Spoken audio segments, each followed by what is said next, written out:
دوستو سیریل تم سے تم تک کی کہانی اب ایک نئی رخ لینے والی ہے اور آنے والے حصے میں زبردست موڑ سامنے آئے گا۔ جی ہاں، اگلی ایپیسوڈ میں آریہ کو پتہ چلنے والا ہے کہ انو کی ڈریس میں جو تبدیلی ہوئی تھی وہ کسی اتفاق سے نہیں بلکہ میرا کی چال تھی۔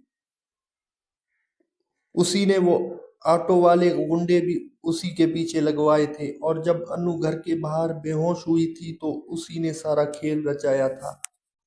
جب آریہ کو یہ سب کچھ پتہ چلے گا تو اس کا غصہ قابو میں نہیں رہے گا اور پارٹی میں ہی میرا پر سخت رد عمل دکھائے گا۔ یعنی آنے والی قسط میں ایک بڑا دھماکہ آپ کو دیکھنے کو ملے گا۔ ادھر میرا اپنے آپ کو کامیاب سمجھ رہی ہوتی ہے کہ اس نے انو کو راستے سے ہٹا دیا اور اس کا پلان کام کر گیا، لیکن آریہ جیسے ہی انو کو وہ دوسری ڈریس پہننے دیکھتا ہے تو اسے پہلی بار شک ہوتا ہے کہ کہیں کچھ غلط تو نہیں۔ اسی دوران انو اسے بچانے کے لیے دوڑتی ہے جب اوپر سے لائٹ گرتی ہے اور یہی وہ آریہ کو سچ بتاتی ہے کہ سر آپ نے تو مجھے یہی ڈریس بھیجی تھی۔ یہاں سے آریہ حقیقت جاننے کے لیے پوری تحقیق کرے گا۔ اسے پتہ چلے گا کہ وہ ڈریس سب سے پہلے میرا کے پاس گئی تھی۔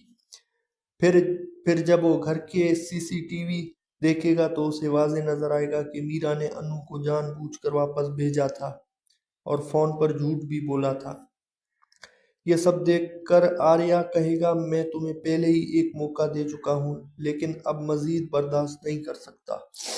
کہانی اس مقام کے بعد ایک اور دلچسپ موڑ اختیار کرے گی۔ آریہ کی ماں حالت کو سنبھالنے کی کوشش کرے گی، مگر پارٹی میں جو کچھ ہوگا وہ سب کو حیران کر دے گا۔ انو کو بھی جب معلوم ہوگا کہ گنڈوں کے پیچھے میرا ہی تھی تو وہ بھی اپنا صبر کھو دے گی۔ اب دیکھنا یہ ہے کہ میرا کے سامنے آنے کے بعد کیا حالات بہتر ہوں گے یا کہانی میں کوئی نیا موڑ شامل ہوگا۔ آپ بتائیے، کیا آپ اس آنے والی ٹویسٹ کے لیے تیار ہیں؟ کیا آپ چاہتے ہیں کہ میرا کا اصلی چہرہ سب کے سامنے آئے؟ کیا آپ آریہ اور انو کو ایک ساتھ دیکھنے کی خواہش مند ہیں؟ اور کیا آپ چاہتے ہیں کہ آریہ اسی پارٹی میں انو کو پرپوز کرے؟ اپنے رائے کمنٹ میں ضرور لکھیں اور مزید ایسے اپڈیٹ کے لیے ہمارے چینل کو سبسکرائب کرنا نہ بھولیں۔